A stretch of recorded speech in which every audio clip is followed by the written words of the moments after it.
মাশাআল্লাহ, ডক্টর ইউনূস যে কাজটি করেছে সেটা হলো এই গুমের সাথে জড়িত 15 15 জন সেনাবাহিনী অফিসার, যারা ডিজিএফআই সহ যেগুলো মানে যারা এই গুম খুনের সাথে জড়িত ছিল তাদেরকে ডক্টর ইউনূসের সরকার এই এই সরকার যে এদেরকে আইনের মুখোমুখি করে এবং কি জেল কারাগারে প্রেরণ করতে বাধ্য করেছে আমাদের ডক্টর ইউনূস।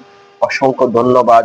এই একটি কাজ বাংলাদেশের জনগণের কাছে চিরঋণী ছিল, যেটা আমরা দেখেছি কিছু করার ছিল না, সেটা করতে পেরেছে ডক্টর ইউনূস।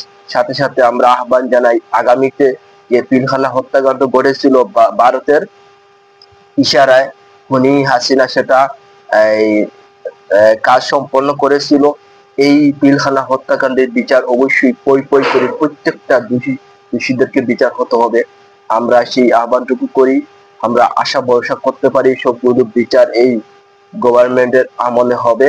এই বিশ্বাস থেকে আমি সবাইকে বলি যে যারা দেশপ্রেমে উদ্বুদ্ধ হয়ে দেশের জন্য চিন্তা করেন, এই যারা আইনের শাসনের কাপুকর দিয়ে বিভিন্ন যেমন বেনজির আর বিভিন্ন বড় বড় সরকারগুলো এই আমাদের আইন শৃঙ্খলা বাহিনীতে যোগদান করে আমাদের আইন শৃঙ্খলা বাহিনীকে কলঙ্কিত করেছে, পুলিশ বাহিনীকে কলঙ্কিত করেছে, সেনাবাহিনীকে কলঙ্কিত করেছে।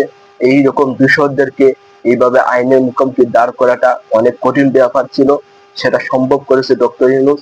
অসংখ্য ধন্যবাদ, অসংখ্য ধন্যবাদ। সবাই ভালো থাকবেন।